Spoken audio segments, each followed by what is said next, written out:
Our next keynote speaker is Corey Ciocchetti. Corey Ciocchetti is an associate professor of business ethics and legal studies at the Daniels College at the University of Denver.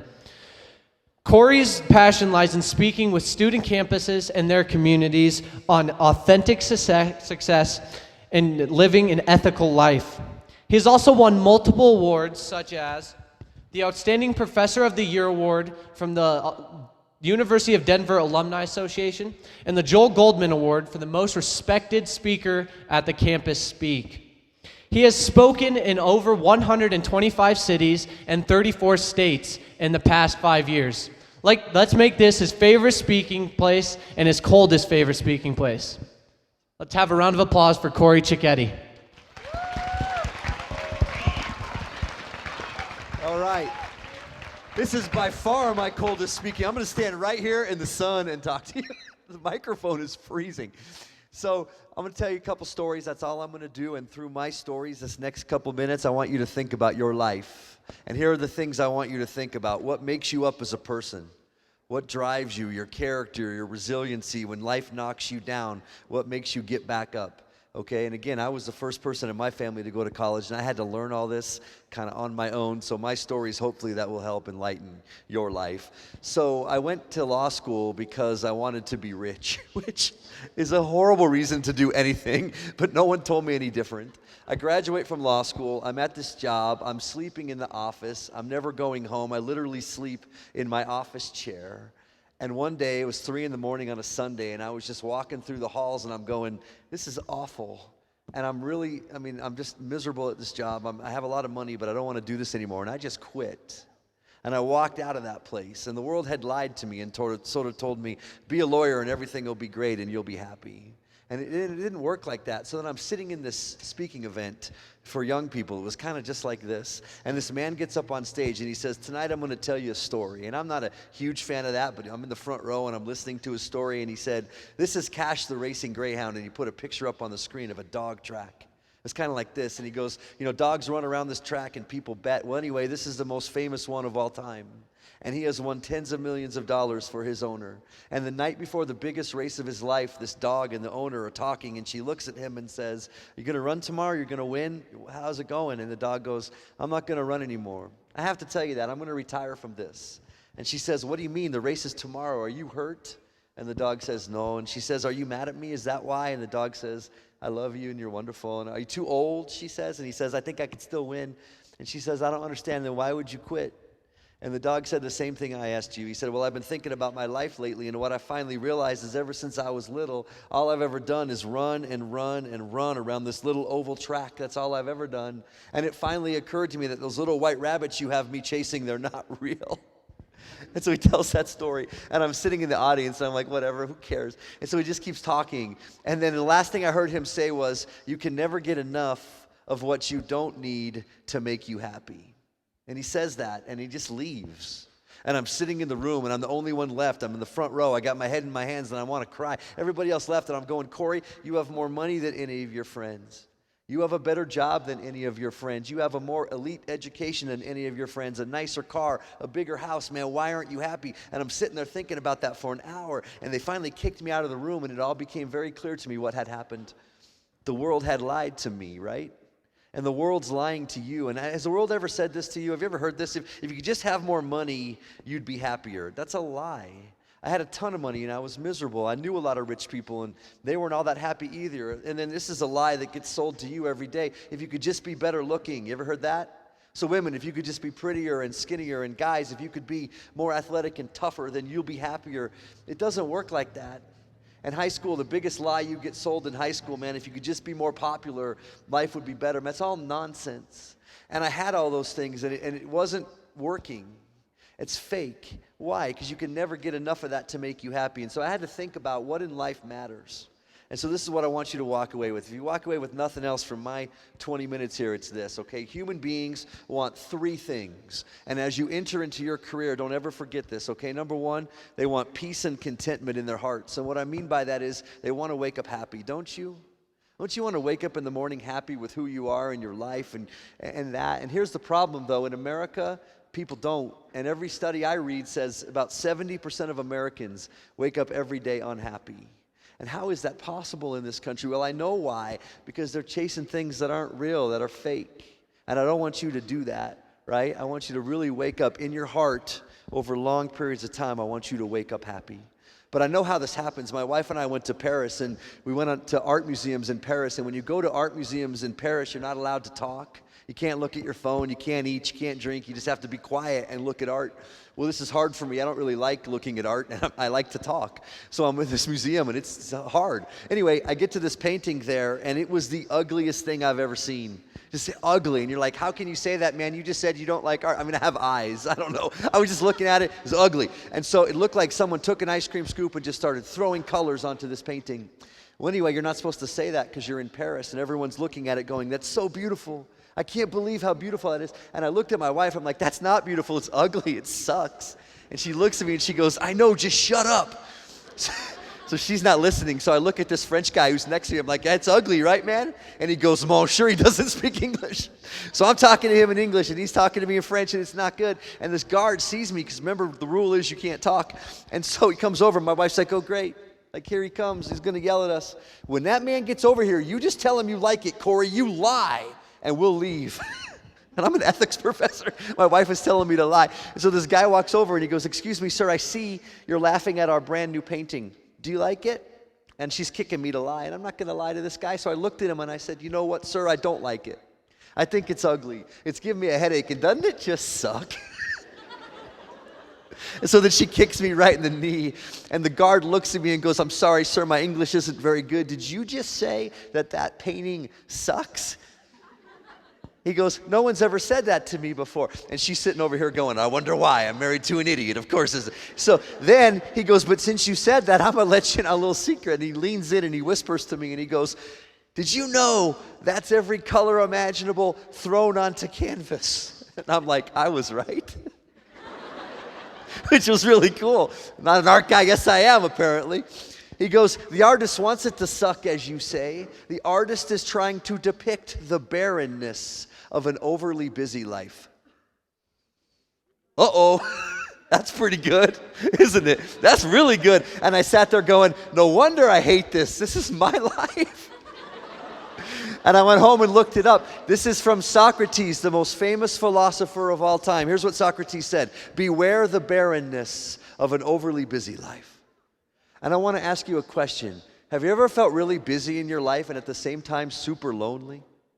And that's exactly how that works. And so here's what I want you all to do, okay? Instead of box checking your way through high school and box checking your way through college and box checking your way through a career, and if you want to find peace and you want to wake up happy, I want you to check fewer but more meaningful boxes. And while you walk around this place today, I want you to look at those employers. I want you to think about college. I want you to think about trade school. And I want you to think about your calling in life, right? Which is where your passions and your talents collide. I want you to figure out why you're on this earth. And I want you to chase that. So that's number one. The second thing everybody wants is a small group of really good friends, right? So everybody wants to be happy and everybody wants friends. Here's the problem. When I talk to high school kids, all of you look back at me and you're like, well, cool, man.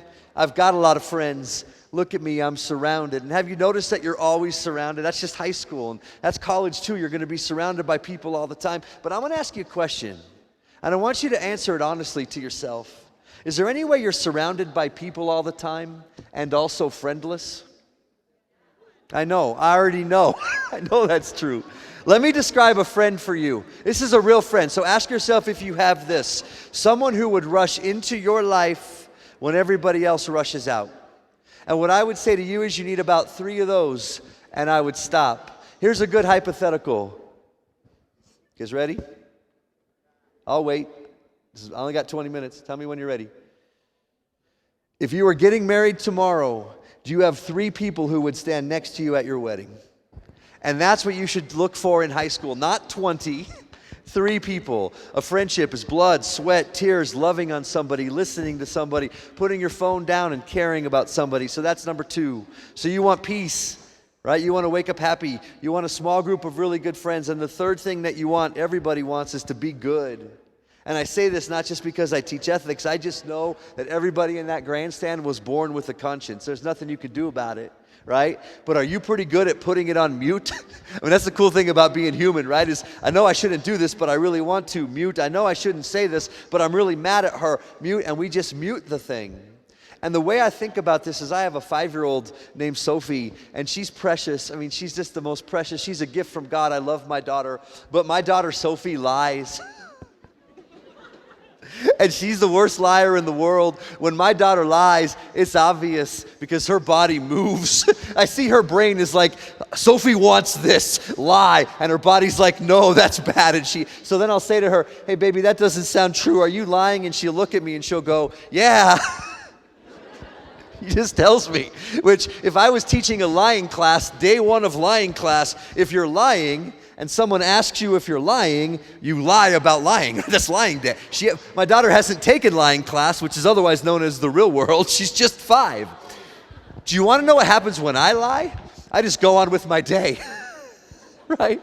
She lies, and it rivets her mind and soul. I lie and just keep driving to work. When my daughter's mean, she comes up and hugs my leg. Daddy, I love you. I'm sorry. Do you forgive me? Do you want to know what happens when I'm mean to somebody? I just send the email. He deserved it, right? I just finished the meeting. Why? Because her conscience still works and mine is breaking, and I want your conscience to work. And here's what I've thought about a lot. I want a conscience like a 5-year-old again. And if I could have my daughter's conscience, my life would be so easy. Now, to be fair, that's all I want from my daughter. I don't want her brain because it's mush. And I don't want her emotions because my daughter is irrational. Just last week, she goes, Daddy, who's the babysitter? I'm like, I don't know, ask Mommy. She goes, is it Miss J. Dean? I go, I don't know, you gotta ask Mommy. And she goes, if it's Miss J. Dean, I'm doomed. What's wrong with Miss J. Dean? She's nice. So my daughter's irrational, and my daughter's brain is full of mush. But if I had my daughter's conscience, my life would be so easy. Hey, Corey, should you lie? No. Should you cheat? Why would you do that? Should you step on someone's head to get to the top? Why? Should you make an exception for yourself you're not willing to let others take? No, I wouldn't have to wing it anymore. And how often in your life when you're faced with a hard ethical decision do you just wing it? And I don't want you to wing it. I want your conscience to develop in such a way that you make wise decisions. So those are the real rabbits in life. And to be honest with you, I find nothing wrong with money. Money's great. I hope everyone in this grandstand becomes a millionaire if you want to. Money's not bad. Money's only bad when it defines you. And is it good to be good looking? I would say absolutely. Your looks are only bad when they define you. And do you want to know why? There'll always be someone prettier than you. There'll always be someone more handsome than you. There'll always be someone richer than you. And you know what you'll just do? You'll just chase. Do I think education is a good thing? I totally do. Here's the analogy I use, okay? Imagine how many students graduate from high school every year. Just imagine. It's hundreds of thousands of them, right? And you're all in an ocean, and you're swimming across to the other side. And on the other side of that ocean are all the good jobs. But there are fewer good jobs than there are people in the ocean, and you can't outswim everybody. If we're just being honest, you can't outswim everybody because a lot of those people go to college, a lot of those people go to Harvard, a lot of those people have a parent who owns a bank. You can't beat them, and the only way to get ahead of them is to jump into the ocean further ahead than they are. And I want every one of you in these grandstands to at least consider some sort of education past high school. Maybe it's not for you, but I want you to think about it because I want you to jump into that ocean further ahead than people. And if any of you are ever interested in coming down to DU, you just find me, right? And we'll set up a day where you can do that. But I want you to really think about that. But again, your grades, your 4.0, your resume, your college degree cannot make you happy. And how do I know? Because I've got 4 of them. And it doesn't work. It doesn't work like that. So I want to leave you with just a few thoughts, okay? As you're thinking about your career and these rabbits that you chase, I want you to think about your legacy at this high school and what you want to do into the future. And I want to think about your life in terms of inches and not touchdowns, okay? Inches, which means you need to get goosebumps every day from the cool things you get to do at this place. I want you to plug in. Is your high school going to be better because you were there? Worse because you were there? Or the same because you were there? And that's probably true of most of us. I walked out of my high school. It wasn't worse because of me. Certainly wasn't better. It was the exact same. It's as if I wasn't there. College was the same. with or without me. It's as if I wasn't there. And I don't want you to walk through life like that, man. I want you to gain inches, and I want you to fight towards this legacy. There's a poem by Ralph Waldo Emerson called Success. And it says, you leave a legacy by a healthy child, a garden patch, or a redeemed social condition. And when I figured out what that meant, totally changed my life. So wait a second, I don't have to go cure cancer anymore. I just need to be a good dad? Yeah. A healthy child. Wait a second, I don't have to go cure cancer anymore. I just need to plug into my community. Yeah, hey, this is your garden patch. This is your community, right? But you know what? My mom has cancer. And people in this room, you might have cancer or know someone. Someone needs to go cure cancer in this audience, right? Which would be a redeemed social condition. But let me read that sentence to you again. A healthy child, comma, a garden patch, comma, or a redeemed social condition. Listen to me. Those three things are equal. And I don't care which one you pick. But the more I think about this, I would rather have a society full of good dads than I would rather have a cure for cancer, wouldn't you? And I'd rather have a society full of people who plug into their communities, all of them, than I would rather have a cure for cancer, to be honest. So I want you to think about your legacy. And I'll leave you with this final thought, okay? I've got 2 daughters. One is 5. And one is 2. One is Sophie, and one is Sydney. When they are 18, you are in charge of their life. Let's just do the math. You're going to be doctors and lawyers. You're going to work at banks. You're going to be in the military. You're going to work for the government. You're going to be teachers. You are going to be in charge of my daughters' lives.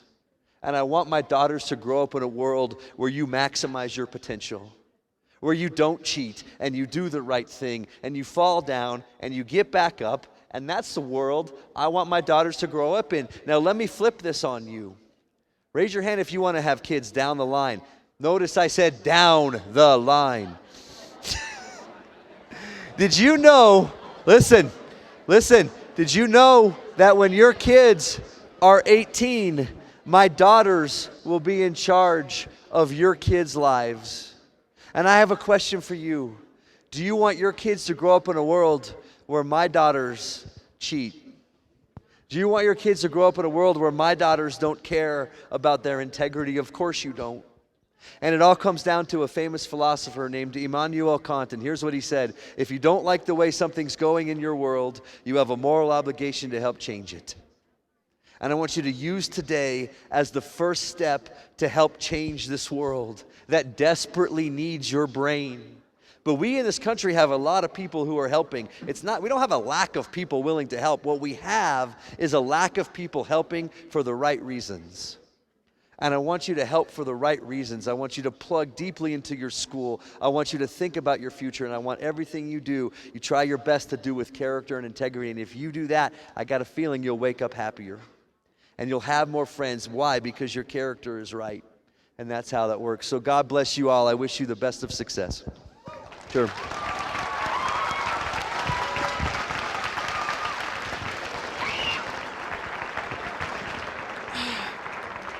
Wow, that kind of hurt. Just give me a moment while I reevaluate every single life choice I've made. So just to reiterate, Mr. Ciocchetti, money isn't going to solve all of my problems, and going to law school isn't going to make me rich and happy. No. Noted. All right. Dang it. All right, thank you for spreading a little bit of your wisdom on these dumb teenagers. I bet you all needed it. I'm included in that statement. That's why it hurt so bad, because it was accurate. Listening to both of you today has been truly amazing, motivational, and inspiring. Thank you so much for joining us today and lending us some of your wisdom. It's been truly life-changing. Everyone, please join Fernanda and I in thanking Catherine and Corey for sharing their time, their stories, and their passions with a big grandstand applause.